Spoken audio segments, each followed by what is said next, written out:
Happy Friday out there, Team to it. Your skipper here, Darius Dale, to present our macro minute for Friday, May 17th, 2024. As always, we'll start with the executive summary from today's leadoff morning note. If you would like to review the analysis supporting these conclusions, as well as what to specifically do about them in your portfolio, you need to be a client of 42 Macro. So today's key macro event is fresh evidence of our China front-loading stimulus theme. The nuance there is that the April activity data and property sector data out of the Chinese economy were supportive of our China front-loading stimulus theme, in that they indicate that a Chinese economy desperately in need of further policy support.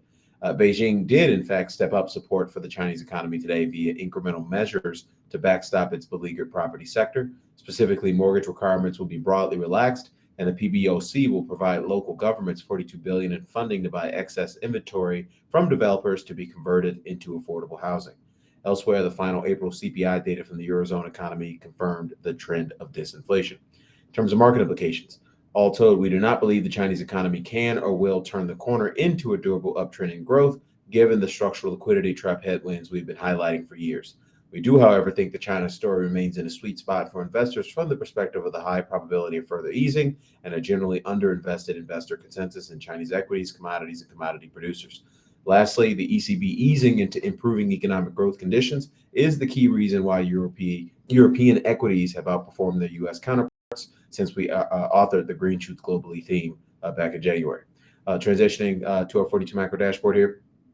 As always, we'll wrap up with a question from our community. This one got me fired up this morning, so I'll just read it. It's pretty long. So this one says, it reads, good morning, Darius. I hope your Friday is as sunny as mine. It is indeed. So the question reads, I got a bit of revelation going on here, and I would appreciate your thoughts on it.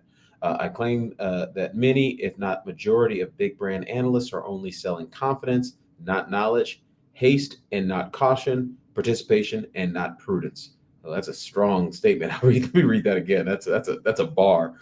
So I got a bit of a revelation going on here, and I would appreciate your thoughts on it. I claim that many, if not the majority, of big brand analysts are only selling confidence, not knowledge, haste, not caution, participation, not prudence. The amount of big brand people saying things like we have no idea or just wait this out is really limited. They are always doing stuff and going places. It's crazy. Their forecasts are as accurate as my golf shots, yet them being wrong is never addressed or given postmortems in any way. Is it forbidden in the industry to be openly confused and clueless? Is it better to have any point of view than to have complete confidence of not having a clue what will happen? I know you see the same public-facing reports and podcasts that I do, but you also sit in the rooms where the jackets come off and the sleeves are rolled up. That is also true. It is like the world's largest, most elaborate, and expensive theater. Having a steady hand would be really, really hard without you. So thank you again. So thank you to the client asking this question. There's a lot to unpack there. So pardon me if this goes a little bit longer than our normal macro minute, which obviously is tend to be longer than that anyway. We appreciate everyone for tuning in daily to this content. So I'll start with this from my perspective. We obviously see things quite a bit differently from the average investor, and tend to be more on the side of this investor, although perhaps not to the same extreme level of cynicism and skepticism. You have to understand that the people you see on Twitter and the people you see on financial media, whether they be podcasts or national TV, they are there to do a job, and that job is to get clicks. And I use clicks as sort of a catch-all phrase for getting attention, gaining subscribers, trying to get you to transact. That's the nature of the sell side industry. Is trying to get attention, trying to get clients to do something different in their portfolio, so that they can so they can make fees, generate fees on top of those changes that investors are ultimately making, and/or generate subscriptions revenue from the fear and/or greed that investors tend to have. What we know is that, based on a combination of cognitive biases that we preach and help investors understand and ultimately rid themselves of in our research, based on a combination of those cognitive biases, we do know that bear porn tends to sell really well, specifically when you're trying to generate clicks and subscribers. And that's something we've personally we very much tried to steer clear of here in terms of growing our business here at 42 Macro. We grow our business the old-fashioned way, which is doing a good job for our clients and helping them and helping them achieve great outcomes in their portfolios, because ultimately, our clients become our best salespeople in terms of the testimonials that they provide to the broader community.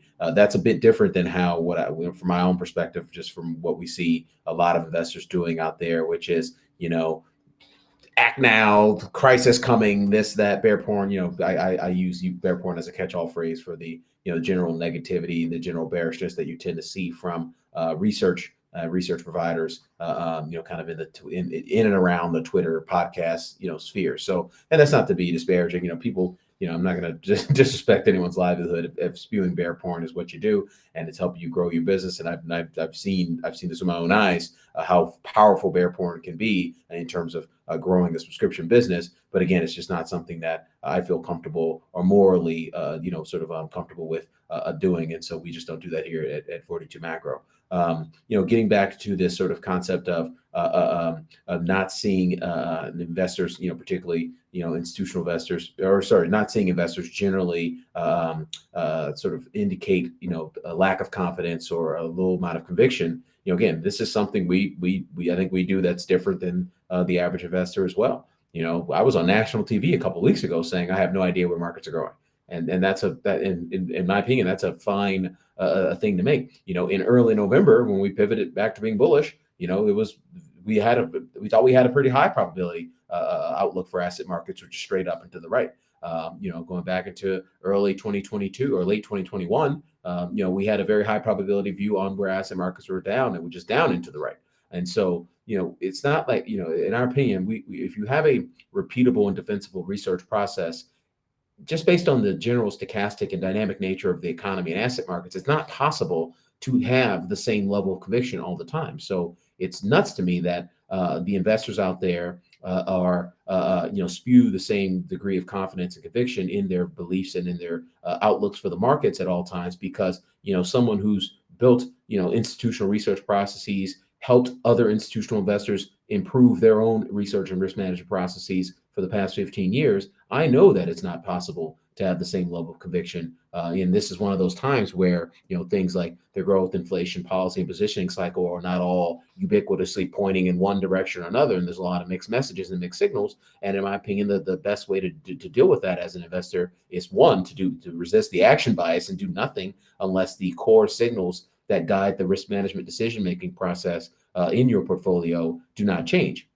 And by and large, our core signals have not changed from that perspective. And so we haven't done a whole heck of a lot over the past couple of months from a risk management perspective. And we're quite proud of that because, again, the signals have not changed and or not moving in a different direction that say, do something, act now. And again, getting back to this do something, act now, culture out there, again, it's just part of the job for a lot of the people who feed their families by, generating clicks and selling subscription revenue and generating subscription revenue. So you have to understand that as an investor. You have to understand that not, everything you see with respect to investing, not everything, but most of the things you see with respect to investing are designed to prey upon your general cognitive biases that generally prevent you from achieving your strategic investment objectives. So just be aware of that. So you're never going to fully overcome your cognitive biases as a human being, as an investor, but you need to be aware of them so that you are interpreting, the research you see on Twitter,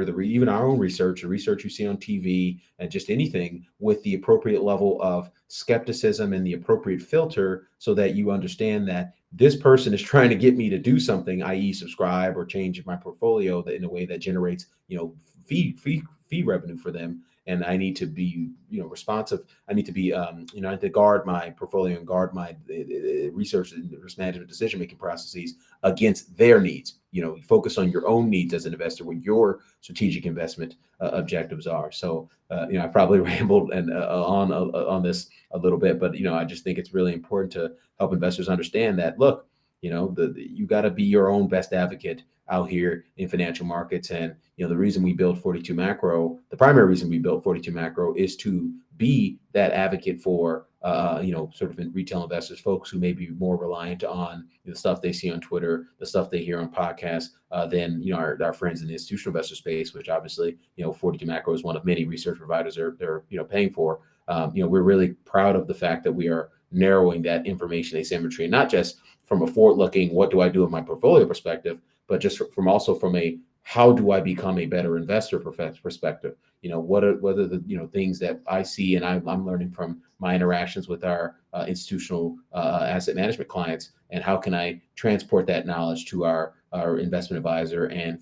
retail investor clients? And this is I'm grateful for this question, because it's a great opportunity to transfer some of that knowledge. So hopefully everyone appreciated the rant this morning. It went a little long, but again, this is a really important topic, and I want people to be very aware of this going forward in terms of the stuff you read on Twitter and the stuff you hear on podcasts, and the persistently high level of conviction that you're hearing, and understand that that persistently high level of conviction you're hearing is not necessarily a leading indicator for whatever that person's saying to be correct in asset markets. And I'll leave you with this final quote from our friend Danny Kahneman, which reads, "Subjective confidence in a judgment is not a reasoned evaluation of the probability that this judgment is correct.